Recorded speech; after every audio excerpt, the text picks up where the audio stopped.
স্বামীর সংসারে সর্বোচ্চ পরিশ্রম করি, এরপরও স্বামী দেখতে পারে না, কি করব?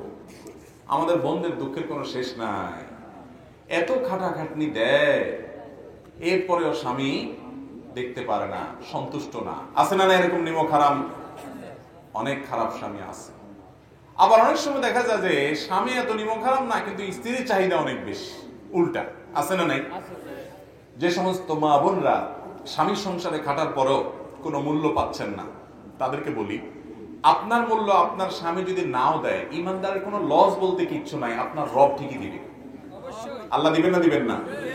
আল্লাহ তাআলা কি অবিচার করেন কারোর প্রতি? কারোর প্রতি অবিচার করেন। আপনি স্বামীর সংসারে আপনার সবটুকু দিয়ে সেবা করেছেন, কাজ করেছেন, খেদমত করেছেন আল্লাহকে খুশি করবার জন্য, আল্লাহ নির্দেশ পালন করার জন্য। স্বামী আপনাকে না দেখতে পারে, আল্লাহ ঠিকই দেখতে পারবেন এবং বিনিময় দিবেন।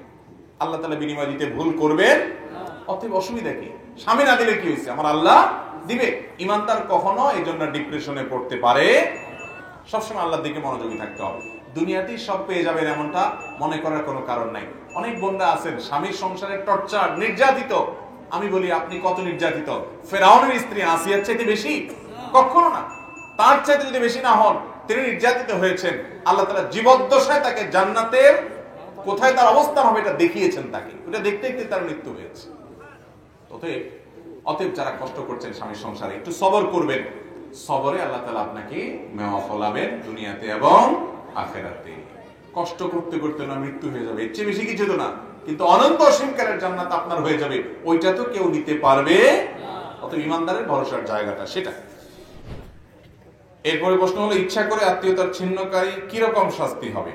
যদি কেউ ইচ্ছাকৃতভাবে আত্মীয়তার সম্পর্ক ছিন্ন করে, তাহলে সেক্ষেত্রে সে কবিরা গুনাহে লিপ্ত। আর কবিরা গুনাহে লিপ্ত হলে তার শাস্তি হলো জাহান্নাম, সাধারণ কোনো শাস্তি নয়। আত্মীয়তার সম্পর্ক ছিন্ন করা ছোট কোনো গুনাহ না, ছোট কোনো পাপ না ভাই, বড় পাপ, বড় পাপ, বড় অপরাধ। রক্ত সম্পর্কে আত্মীয় ভাই বোনের মধ্যে সারাদিন লেগে থাকে, ঠিক না বেঠিক? সংসার একটু ভারী হইলে হাজারটা সমস্যা হতে পারে। হয় আমার ভাইয়ের ভিতরে সমস্যা আছে বুঝলাম, তারপরও দিন শেষে আমার ভাই। আমার বোনের মধ্যে সমস্যা আছে, বদখাসলত আছে, অনেক দোষ আছে বুঝলাম, কিন্তু তারপরও সে আমার বোন। আমাদের দুইজনের রক্ত এক। আল্লাহ ফরজ করে দিয়েছেন আনতাসিলুল আরহাম, রক্ত সম্পর্কীয় মানুষগুলোর সাথে সম্পর্ক তোমার জোড়া দিয়ে রাখতে হবে, এটা ফরজ। মনে না চাইলেও করতে হবে। আর কিছু না পারেন খোঁজ খবর নেন, দেখা হইলে সালাম দেন, মনে দুঃখ পরাণে থাক, কিন্তু তারপরও যোগাযোগ রাখতে হবে। কোনোভাবে সম্পর্ক ছিন্ন করা যাবে না। হ্যাঁ, রাগ করতে পারেন, রাগের চলে 3 দিন কথা বললেন না, এতটুকু অধিকার আছে। কিন্তু 3 দিনের পরে মন থেকে কথা বলতে মন চায় না, তারপরে একটু হাসেন, তারপরে একটু কথা বলেন আল্লাহকে খুশি করার জন্য। মনে থাকবে তো ইনশাআল্লাহ। মানুষ একসাথে চলতে গেলে পৃথিবীতে টুনটান বাঁধবে না? বাঁধবে না? সব কি বেটে বলে হবে? আপনার সব ভাই বোন একরকম হবে না। একটা বোন এত উপকার করেন, তারপরও আপনার মায়ের সাথে কাছে আপনার নামে বদনামি করে শুধু, আছে না নাই? শুধু এটা চায় সেটা চায়, দিতে দিতে দিতে শেষ, তারপরেও তাদের খুশি করা যায় না। এরপরও তারা নাখোশ, এরপর আপনার বউয়ের পিছে লাগে, এরপর আপনার ছেলে মেয়ের পিছে লাগে। লাগুক, সে যদি খারাপ করে সে আল্লাহর কাছে বিচারের মুখোমুখি হবে। কিন্তু আমি তার ভাই হিসেবে তাকে সম্পর্ক ছিন্ন করতে আর যা পারি সম্পর্ক ছিন্ন করা। হ্যাঁ, সম্পর্ক ছিন্ন তখন করতে পারেন যে এর সাথে সম্পর্ক রাখলে শুধু আমার ক্ষতিই করে, তাবিজ করে, বান্তনা করে, জাদু করে, বিভিন্ন ভাবে ক্ষতি করে। এই জন্য আমি দূরে থেকে থেকে সম্পর্ক রাখবো। সম্পর্ক ছিন্ন মানে কি? দূরে থেকে থেকে সম্পর্ক রাখার চেষ্টা করব। যদি এমন হয় যে সম্পর্ক যতই রাখি, রাখতে গেলেই আমার ক্ষতি করে, তাহলে আপনি নিজের সেফটির জন্য, নিরাপত্তার জন্য আপনি দূরত্ব বজায় রাখবেন। তারপরেও চেষ্টা করবেন কোনো না কোনো ভাবে কানেক্টেড হওয়ার, তার ভালো চাইবেন, আল্লাহ তাআলা হেদায়েত দান করুন, দোয়া করবেন, বিভিন্ন ভাবে মানুষকে দিয়ে বুঝাইবেন, আল্লাহর কাছে প্রার্থনা করবেন।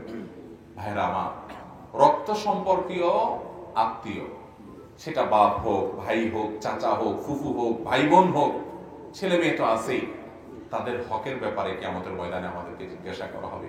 আল্লাহ রাব্বুল আলামিন আত্মীয়তার বন্ধন, আত্মীয়তার যে সম্পর্ক, এই সম্পর্কটা তার ভাষায় আল্লাহ তাআলার কাছে অনুযোগ করেছিল। আল্লাহ তাআলা বলেছেন, তোমাকে যে রক্ষা করে চলবে আমি তাকে রক্ষা করব, তোমাকে যে ছিন্ন করবে আমি তাকে ছিন্ন করে ফেলব। অনেক মানুষ আছে নামাজ কালাম পড়ে, দিনদার, সব ঠিক আছে, কিন্তু রক্ত সম্পর্কীয় আত্মীয়দের সাথে সম্পর্ক তো নাই, বরং দুনিয়ার সবচেয়ে বেশি শত্রুতা এদের সাথে। আছে না নাই? সবাই তো ফেরেশতা হবে না ভাই, সবার সাথে বেটে বলা হবে না, কিন্তু তারপরে নিজে ভালো থাকার চেষ্টা করতে হবে।